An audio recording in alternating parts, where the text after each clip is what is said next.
Hola, buenas tardes nuevamente.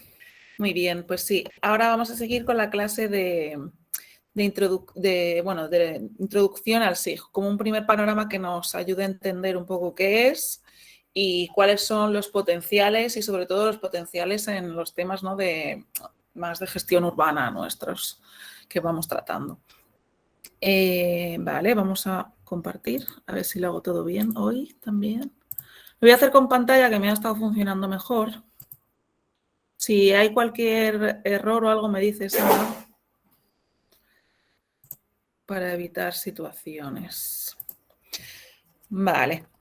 Bueno, no sé si alguno de los que está aquí ya ha dado alguna clase de SIG o similar o introductoria de esto, porque normalmente cuando uno hace un curso de SIG siempre como que le empiezan un poco con el mismo cuento, que no sé si alguno ya lo conocerá, pero es que la verdad que es muy gráfico y si tengo que dar una clase de introducción al SIG, me gusta siempre empezar por aquí porque creo que es muy esclarecedora de su potencial y lo que significa.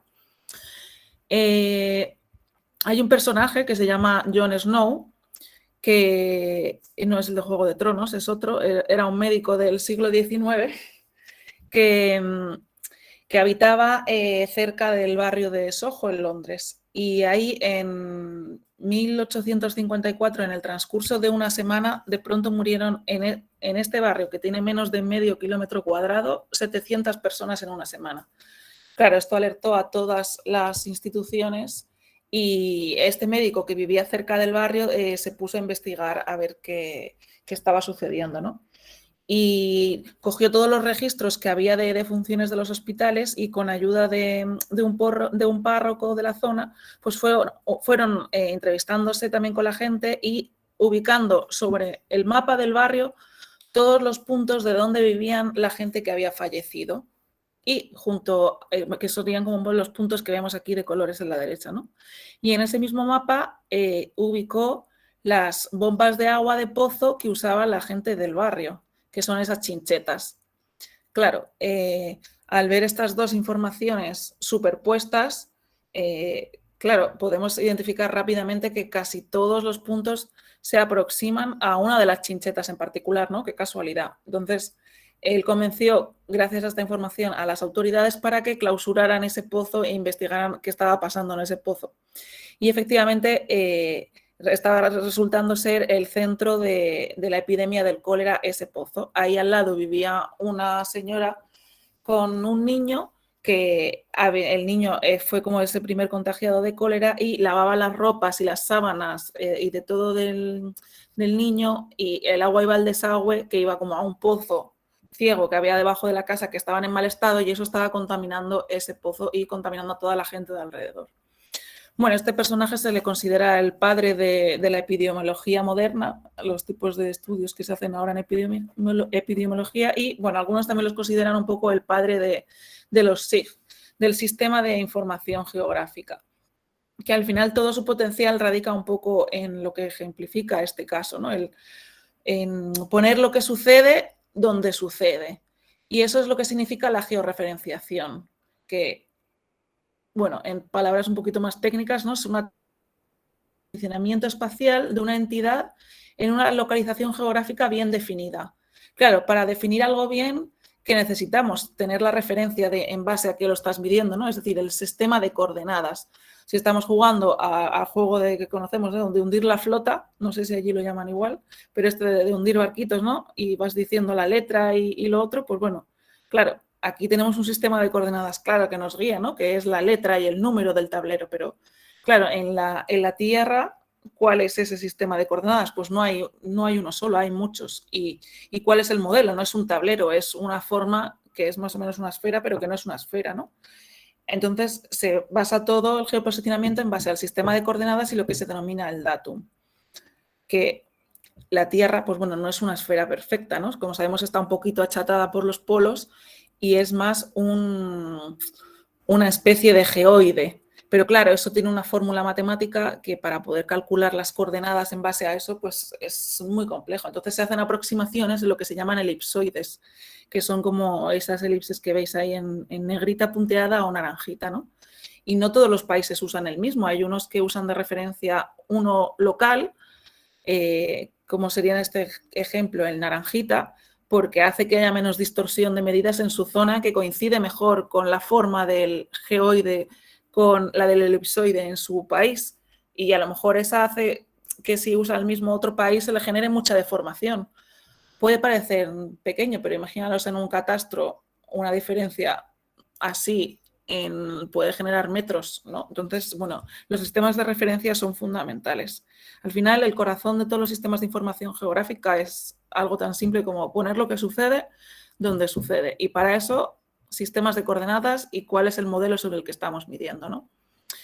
Que hay muchos, que tampoco ahora en una clase de introducción vamos a estudiar los distintos elipsoides ni nada así, no os asustéis. Pero bueno, saber un poco lo que significa. Los SIG son como un conjunto al final de herramientas tanto de software como de hardware para poder tanto generar datos, gestionarlos, analizarlos y poder visualizarlos. Y bueno, al final es como una herramienta, digamos, como muy dinámica que permite manejar datos y eventos que suceden en nuestro planeta, ¿no? Es decir, datos georreferenciados que están asociados a una ubicación, ¿no? Y, bueno, poder visualizarlo y ver mapas sobre ello. Esto facilita mucho el cruce de muchos tipos de información diferente, ¿no? Como puede ser topográfica o imágenes aéreas como las que nos hablaba Jorge ahora mismo. Y sobre eso mismo podemos dibujar cartografía y asociarle incluso información tanto técnico como social. Y sobre ello poder generar análisis. Claro, cuando estamos hablando, ¿no?, de la comprensión de la ciudad y los barrios como problemas complejos, pues poder manejar todo este tipo de información, que encima facilita mucho que sea dinámica en estos tiempos en el que el territorio se transforma constantemente, pues es una herramienta súper potente. Y entre otras cosas, bueno, como decíamos, eso puede, todos los tipos de información diferente la puede organizar, ¿no?, basada en las coordenadas. También la puedes organizar por atributos lógicos, porque va asociada a información, ¿no? Es datos localizados, pero eso es más allá que geometría, ¿no?, que dibujitos, sino el dibujo y la información que contiene, así como los puntos que dibujaba Jon Snow contaban con la información de muertes, pues pueden ser puntos con otro tipo de información, como puede ser la propiedad de la tierra, ¿no?, por ejemplo. Puedes integrar, ¿no?, todos este tipo de layers visualizarlos a la vez de entidad tan diferente, ¿no?, como geometría vectorial de un polígono urbano, como la topografía o la imagen aérea, distintos tipos, que permite integrarla toda ella y visualizarla a la vez, que esto antes no se podía hacer tan fácilmente. Por supuesto, bueno, analizar toda esta información para deducir información nueva con la que no contábamos, y esto nos puede ayudar a predecir, ¿no?, extraer tipos de patrones de comportamientos para ver un poco la perspectiva de qué puede pasar. Y, bueno, como decíamos, visualizar. Claro, en las actividades municipales la mayoría de las actividades municipales que se dan dependen de un factor geográfico, ¿no? Hasta el hecho simplemente de que puede ser recaudar impuestos, que está asociado a una localización especial, ¿no?, de identificar las características del contribuyente y sus inmuebles en una ubicación específica para saber qué área les toca, cómo recaudar. Saber, por ejemplo, localizar centros de salud para conocer población atendida, cuántos médicos vas a necesitar por población, igual con las escuelas y otro tipo de cosas, ¿no?, desde asfaltado de calles. Todo esto depende de un factor geográfico. Entonces, claro, imaginar lo que puede ayudar el SIG si lo empleamos para la gestión municipal. Ah, bueno, aquí estaba es esto mismo que no me acordaba que tenía estas imagencitas aquí. Mira, aquí, por ejemplo, vemos lo de las localizaciones de escuelas. El Ministerio de Educación usa programas SIG para tenerlas ubicadas y poder gestionar la información y decisiones más fácil. Y también sirve para ofrecer distintos tipos de servicios al ciudadano, ¿no?, como puede ser localizar servicios públicos, divulgar puntos turísticos, ubicar direcciones, consultar licencias de construcción, catastro escolar, un montón de posibilidades. Y también para la policía, el 911, ellos emplean este tipo de herramientas que te puede servir para pues eso, identificar focos de criminalidad, así como si cuando ubicábamos los puntos de muerte, si en vez de eso lo haces por atracos o así, pues también puedes identificar zonas que son especialmente problemáticas y que requieren de atención, ¿no? Entre otras cosas. Por ejemplo, dentro del tema seguridad también fundamental todo el tema de estudio de áreas de inundación y visibilización de las mismas. Incluso reportes de daños en caso de emergencias. Aquí hay una imagen de, bueno, un prototipo que fue mejorado mucho, pero bueno, fue un prototipo que desarrolló Arcoiris para hacer reportes frente a daños cuando hay tormentas recurrentes, ¿no? Información que no llegaba rápidamente al COE, al Centro de Operaciones de Emergencia, porque están como preparados para hacer una encuesta muy técnica que tiene que hacer un especialista, entonces tiene que ir un técnico especializado y a no ser que sea un super huracán, no hacen ese despliegue. Y la realidad es que cuántos barrios no se inundan allí con lluvias que no llegan a ser huracán, simplemente con las lluvias que se dan todas las temporadas y un montón de gente que esa información no llega al COE. Y bueno, pues esto era un prototipo de ejemplo que he hecho con SIG para hacer reportes de daños en emergencias o incluso para temas de medio ambiente, identificar áreas de riesgo de deslizamientos, caracterización de topografía y bueno, muchos casos para sanidad, ubicar basureros ilegales, emplazamiento de centros de salud y muchas cosas. Al final, la verdad que para la planificación urbana constituye un soporte muy importante para hacer planes de ordenación territorial, ¿no? Porque si no tienes el conocimiento del territorio en el que estás, poco vas a poder ordenar. Incluso, bueno, pues ubicar todas las situaciones que están ocurriendo te permite identificar tendencias, por dónde se va a expandir más, por dónde no, que si vamos a ordenar a posteriori que ya se haya expandido un área, pues vamos a estar haciendo resolver problema pasado en vez de planificar por dónde vamos a crecer. Voy a generar una reserva de suelo en un área para hacer una planificación ordenada. Algunos ejemplos, tampoco hace falta verlos todos. Bueno, aquí hay algunos ejemplos de mapas visuales de 2 barrios de República Dominicana que se desarrollaron con SIG para que os hagáis un poco de idea de su aplicación en casos concretos. Que estos, si recordáis, son los mapas con los que se calcularon luego también los indicadores de los que hablábamos ayer.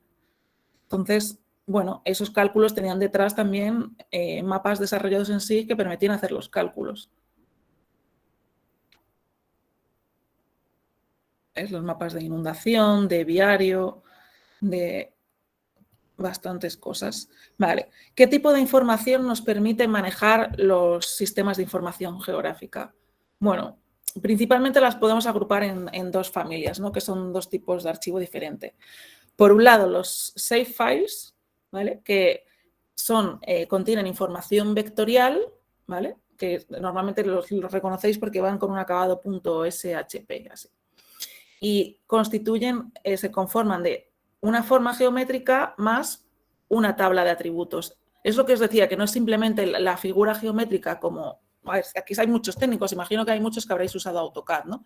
Pues ya no es simplemente el AutoCAD, la figura geométrica, sino que cada geometría que uno tiene dibujado está asociada a una tabla de propiedades, ¿no? A lo que pudiera ser, digamos, un Excel, para que nos entendamos, ¿no? Sería como el potencial del AutoCAD más el Excel. O bueno, los que manejáis programas tipo Revit podéis entender un poco eso, ¿no?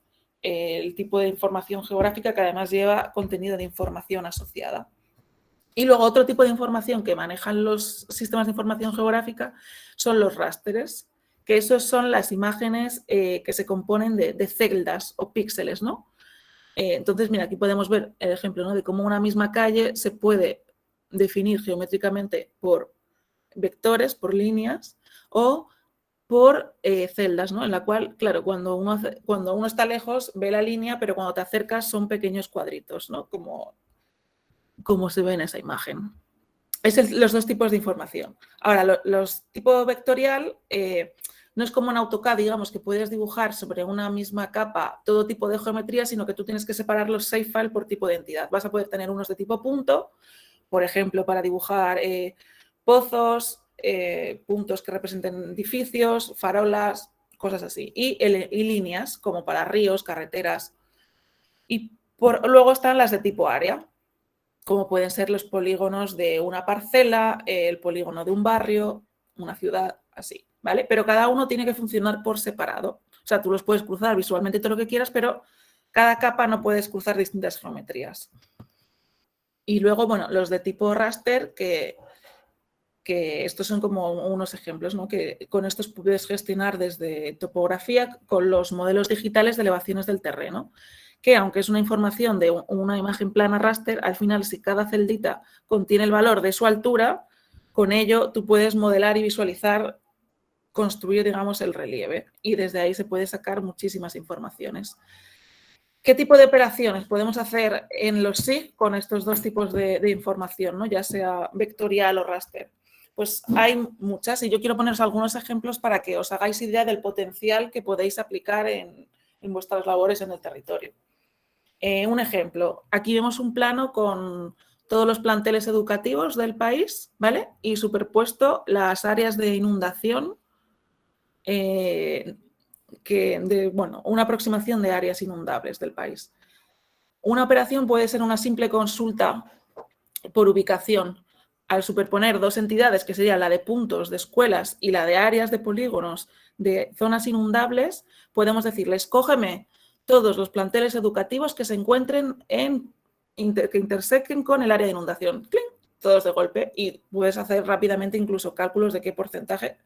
Ojo, mirar aquí, esto es un caso real de resultado de esa búsqueda en los planteles educativos del país, con una simple consulta por cruce de dos capas de información.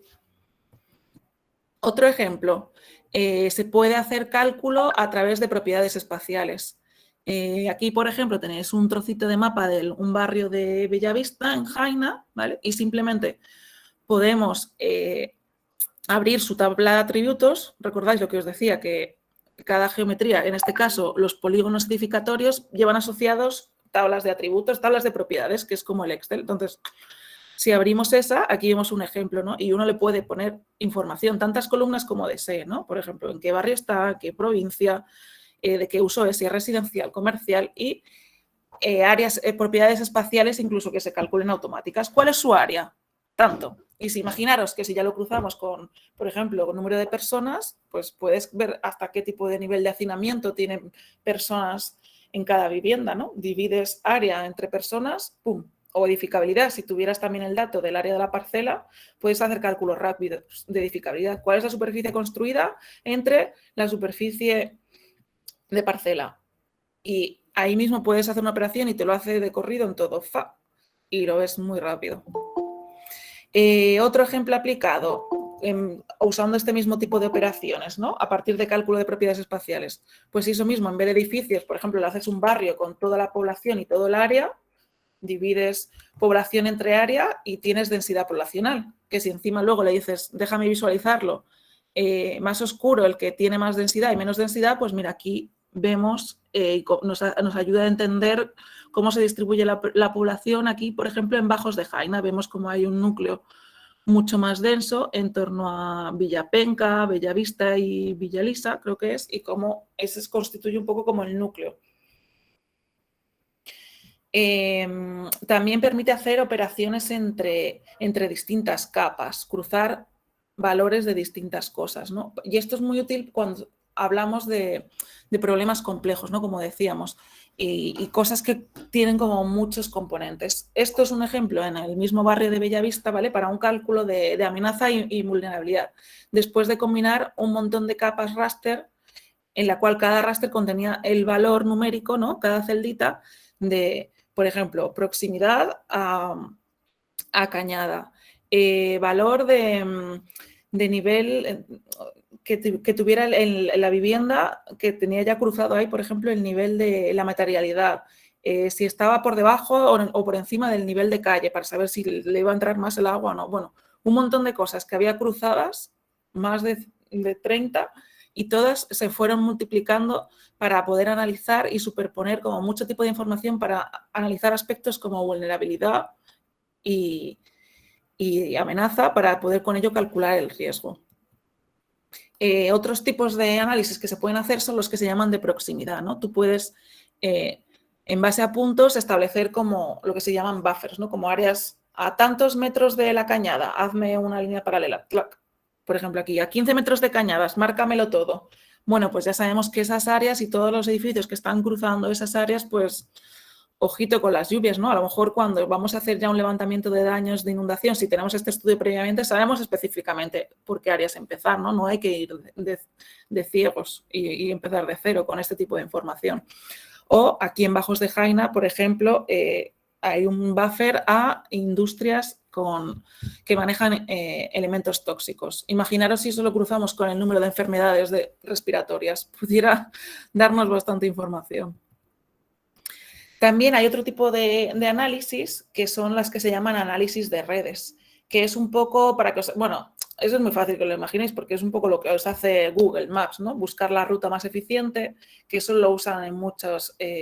aquí en Europa lo usan mucho los bomberos, usan este tipo de programas para ver cuál es la ruta más eficiente para ir a apagar un incendio. Y también puede hacerse como calculando valores de impedancia en el que te cruce, si tú tienes una base de datos potente, tú puedes cruzar muchas cosas, cuál es la velocidad media de la calle y cosas así. Y entonces, obviamente no te va a decir que la ruta es más eficiente si es una que solo puedo ir a 30 y tengo un montón de policías acostados y no puedo pasar, ¿no? Pues todo ese tipo de cosas que usa Google Maps se basan en esto. Para ello emplea este tipo de análisis. Y también los análisis de redes permiten estudiar áreas de servicio, que eso es parecido a lo que decíamos de las áreas de proximidad, pero te lo calcula en función de las calles, el recorrido que tienes que hacer. Por ejemplo, aquí en Cansino adentro, por allá entrando por el Come y Bebe, la Charles de Gaulle, pues aquí vemos los centros educativos de primaria, ¿vale? Y se hizo un análisis de redes a 300 metros. Entonces, ahí no es que he hecho círculos a 300 metros, sino que ha incluido las direcciones y espacios que el peatón tiene que hacer por las calles, ¿no? Entonces, puedes ver un poco qué población queda, digamos, más desatendida, más alejada de determinados equipamientos. Otros tipos de análisis que son muy potentes y muy útiles dentro de nuestras áreas de profesión son los análisis de superficies. Desde los modelos rasteres que os comentaba, de modelos digitales de elevaciones del terreno, con esos, desde ahí se puede extraer automáticamente curvas de nivel, mapas de pendiente, que si ya luego uno las reclasifica, puedes estudiar, bueno, a ver, ¿cuáles son las que tienen una pendiente de más del 12, del más del tal? Imagínate eso, ya lo cruzas con tipo de suelo y puedes identificar rápidamente, por ejemplo, áreas que están en riesgo de deslave. Y otro tipo de análisis de superficies que son también muy interesantes en nuestro contexto son los análisis de visibilidad. Imagínate que tenemos un vertedero en una zona y puedo estudiar la visual de la cuenca desde dónde se ve, desde dónde no se ve, ¿no? Para ponerlo en un sitio que, cruzando la información de la topografía y el punto, ver desde dónde es visible y desde dónde no. Y este tipo de análisis son muy fáciles desde el SIG. Vale. Ahora os he dejado aquí al final también alguna bibliografía de referencia y os quiero ahora enseñar algunos que tengo aquí abiertos, preparados, de ejemplos que hemos desarrollado en Arcoiris con programas SIG.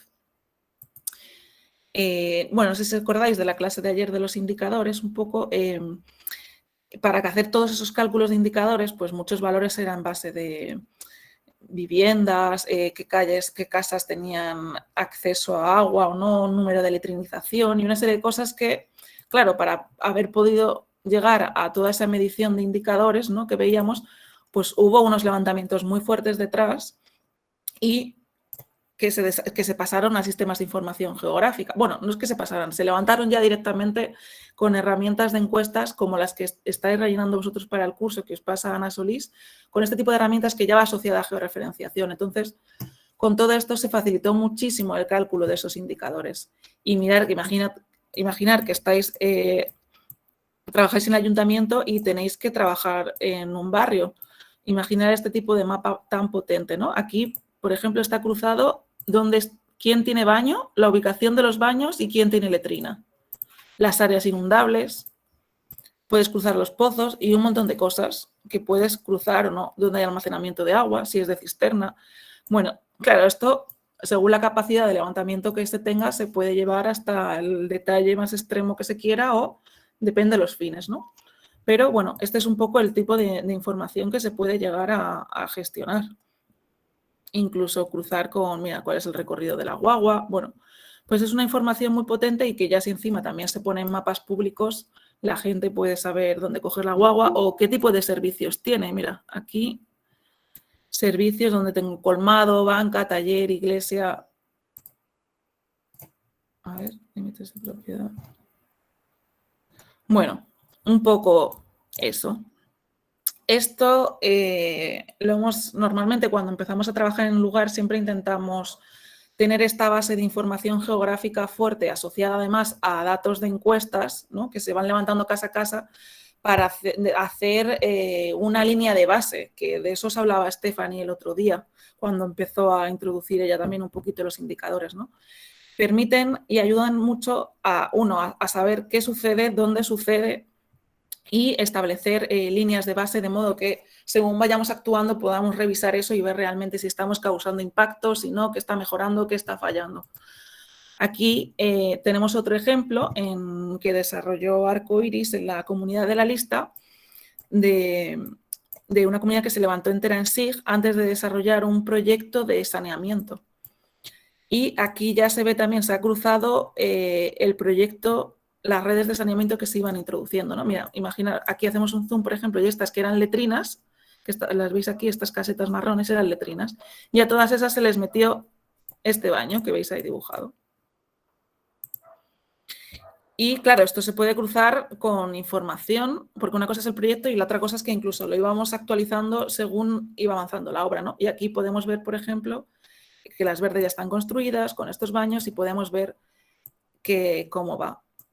Aquí, por ejemplo, podemos identificar una zona roja que no está construida y que incluso eso cuando lo cruzamos con encuestas de satisfacción del proyecto, vemos que aquí, veis estos puntos rojos, es que no estaban satisfechos. Entonces uno puede entender por qué aquí no estamos pudiendo avanzar. Bueno, es que aquí hay un problema. Entonces, ya teniendo ubicado que justo aquí hay un foco problemático, pues uno ya despliega al equipo social para ver exactamente ahí qué está pasando, ¿no? Ah, pues mira, es que hay una doña que tiene miedo, que cualquier historia, ¿no? Pues que veáis como un ejemplo práctico en el cual se usa con un fin práctico en la realidad. Y bueno, pues este tipo de información que podéis llegar a manejar. Y bueno, ya luego ya en un nivel, digamos, superior hay herramientas que ya no es solo el SIG, ¿no? En las herramientas de visualización, sino que a través de herramientas como el SIGS que están a disposición online, puedes tener ya los mapas públicos accesibles, incluso asociados a indicadores como esto para construir plataformas de visualización como este dashboard, que te permite incluso hacerla interactiva, ¿no? Por ejemplo, quiero ver solo lo que pasa en esta agrupación y tú filtras y te dice los datos solo de ahí. Un poco eso. Podemos ver, bueno, este es ese mismo identificando el nivel de satisfacción del proyecto y cómo esa información que son encuestas, estos puntos son encuestas. ¿Veis estos verdes? Verde, verde, amarillo. Y es la encuesta asociada a su posición. Entonces podemos ver, así como en el mapa de Jon Snow, que veía dónde estaba habiendo problemas de agua, aquí podemos identificar en este caso, por ejemplo, dónde está habiendo problemas con el proyecto que no nos dejan avanzar, ¿no? Entonces aquí, nada satisfecho aquí, ¿qué está pasando? ¿No? Y a la vez ver información estadística. Son, la verdad, unas herramientas muy potentes en la gestión territorial. Otro ejemplo es este, de la comunidad de Bienvenido, en el cual, bueno, aquí se hizo un levantamiento inicialmente para empezar con drones, que se tomó la imagen aérea, con eso se hizo el levantamiento, sí, de los polígonos con ayuda de alumnos de la UAS y después de eso se hicieron batidas con voluntarios de encuestas que son estas de aquí que veis, los puntitos son, cada puntito era una encuesta, ¿no? Mira, aquí veis este azul, este azul, este azul. Estas son todas las encuestas que se hicieron en la casa. Que veis, bueno, la A es que está en alquiler y la P que está en propiedad. Al final, cuando tienes un montón de información cruzada, tú puedes pedir que te la visualice en función del parámetro que quieras, ¿no? Y eso es muy potente para tomar decisiones. Entonces, bueno, eso como os digo, no es solo el valor geométrico, sino que toda la información que le puedes asociar, ¿no? De manzana, de la encuesta de vivienda. Por ejemplo, aquí tenemos que esto es una encuesta, ¿no? Y está asociada al punto. Entonces ya sé que esa vivienda, puedo manejar la información de la edad, si saben leer, escribir o no. Entonces, imaginar que ahora de pronto, si yo sé que tengo toda esta información de un montón de valores, de agua, saneamiento, pueda decir, por ejemplo, luego, a ver, seleccióname todas las que tienen letrina y poder ver qué casas pueden aplicar a un programa de mejora de su vivienda con un baño. O qué viviendas han tenido inundaciones en los últimos 5 años, por deciros un ejemplo, ¿no? Y con todo esto, pues uno puede gestionar y controlar mucho mejor. Claro, también aquí hay que tener cuidado con los temas de privacidad, qué cosas se gestionan públicas, qué no. Y este tipo de cosas también permite tener distintas opciones de visualización para distintos roles, ¿no? En el que un tomador de decisión pueda ver los detalles más profundos, pero bueno, luego a nivel público, pues ocultar, por supuesto, valores personales. Y bueno, ese es un poco ejemplos que quería mostraros. Voy a ver que vuelvo aquí, a ver si hay alguna pregunta que no haya visto.